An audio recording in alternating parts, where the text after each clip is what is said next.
Part 1. The Encounter That Started It All. Richard Harlow, CEO of Harlow Enterprises, believed in running a tight ship. At 45, he had built the company from the ground up, creating a reputation of professionalism and a no-nonsense attitude. Harlow Enterprises was renowned for its high standards, and Richard liked to think it reflected his drive and vision. He was known as a tough but fair leader, though few people would describe him as compassionate. One morning, Richard arrived at the office earlier than usual.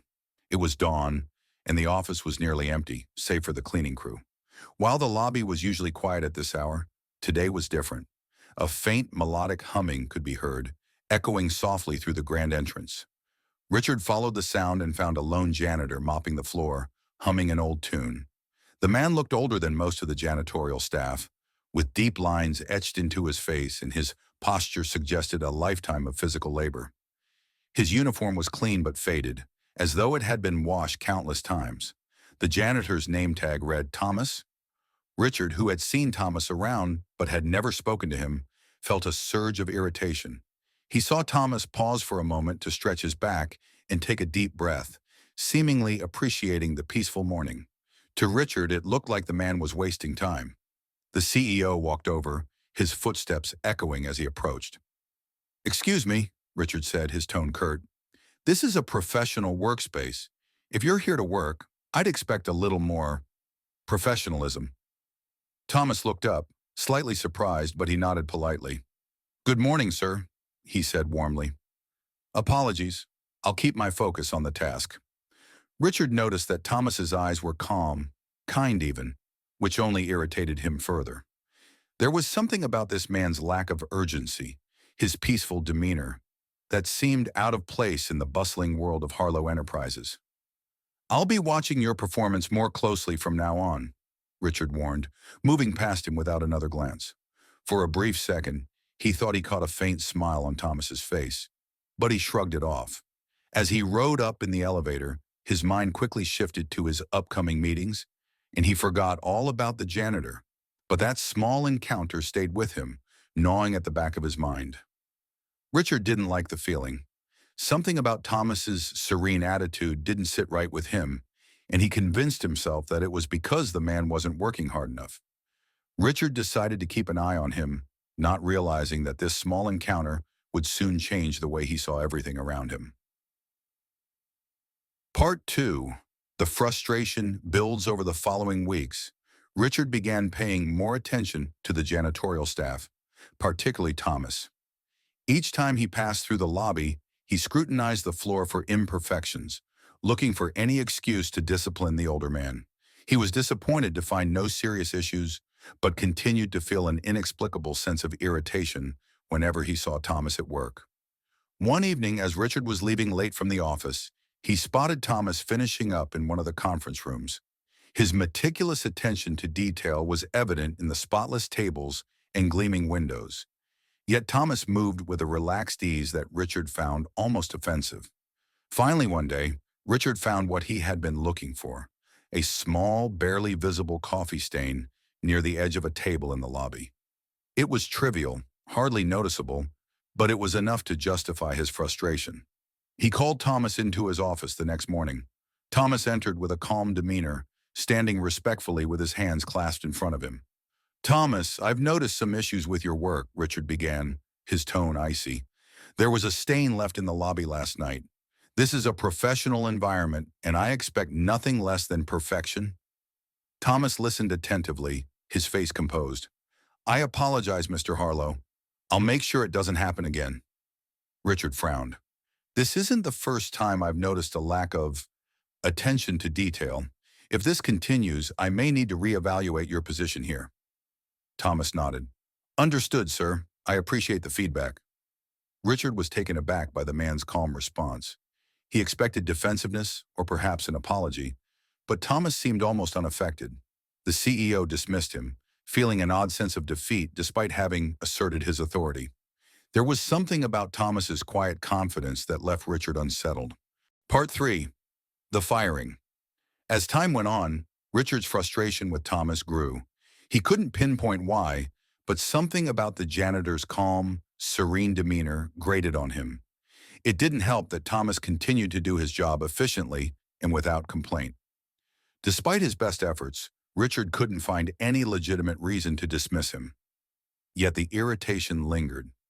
One evening, after a particularly stressful day, Richard came across Thomas cleaning the main conference room. The janitor was humming softly, absorbed in his work, completely at ease. Something inside Richard snapped. He couldn't shake the feeling that this man was mocking him, his very presence a reminder of something Richard couldn't control. "Thomas," Richard said, his voice cold, "I think it's time we had a talk about your future here." Thomas looked up, his expression calm as always. "Of course, sir. Is there something specific on your mind?" Richard crossed his arms, forcing himself to keep his tone steady. "I don't think you're a good fit for Harlow Enterprises. Your attitude doesn't align with our company values. I'm going to have to let you go." For the first time, Thomas's calm expression faltered, replaced by a look of quiet surprise. He paused as though weighing his words carefully. "If that's what you feel is best, Mr. Harlow, I respect your decision," he said finally. There was no anger in his voice, only a quiet resignation that made Richard feel oddly unsettled. Richard watched as Thomas gathered his belongings, his movements slow and deliberate. As he walked out of the office for the last time, he gave Richard one last look, a look filled with something unspoken.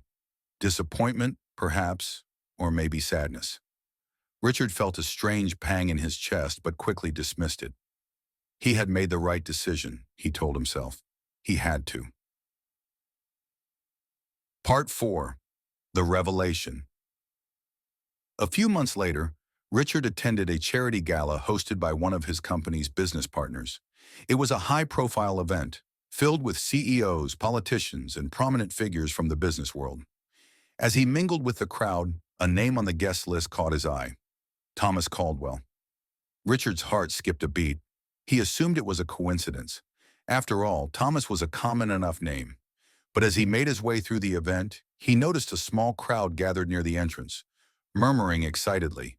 And then he saw him. Dressed in an elegant suit, Thomas Caldwell stood at the center of the gathering, shaking hands with the mayor and smiling warmly at his admirers. Richard felt his heart race as he realized that the man he had fired was the same Thomas now being introduced as a philanthropist, a former artist who had made a name for himself through his work in underprivileged communities. As he listened to people recount stories of Thomas's kindness, his tireless efforts to help those in need, Richard felt a cold wave of shame wash over him. He had dismissed Thomas as a mere janitor, never bothering to look beyond the surface. Richard's mind raced as he recalled their encounters. The man he had judged so harshly had a story far richer, far deeper than he had ever imagined. And now, standing in the presence of someone who had done so much good, Richard felt small, insignificant, a man blinded by his own arrogance. Part 5. The Apology. After the event, Richard approached Thomas, who was speaking with a group of admirers. When Thomas saw him, a faint smile crossed his face, but there was no animosity, no bitterness in his expression. "Mr. Harlow," Thomas said calmly, "good to see you here." Richard felt a lump in his throat as he struggled to find the right words. "Thomas, I had no idea. I didn't realize who you were, what you've accomplished." Thomas nodded, his eyes kind. "I never needed you to know. I was simply doing my job." Richard felt a surge of emotion he couldn't quite control. "I'm sorry," he said, his voice barely a whisper. "I was wrong to judge you, to assume. I didn't see you for who you truly are." Thomas placed a reassuring hand on Richard's shoulder. "We all make mistakes, Mr. Harlow.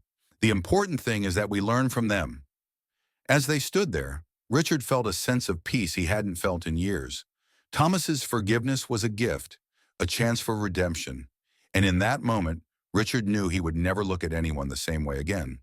From that day forward, Richard dedicated himself to becoming a better leader, one who valued every member of his team.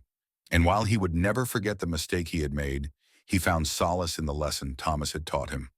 A lesson in humility, compassion, and the power of seeing beyond appearances.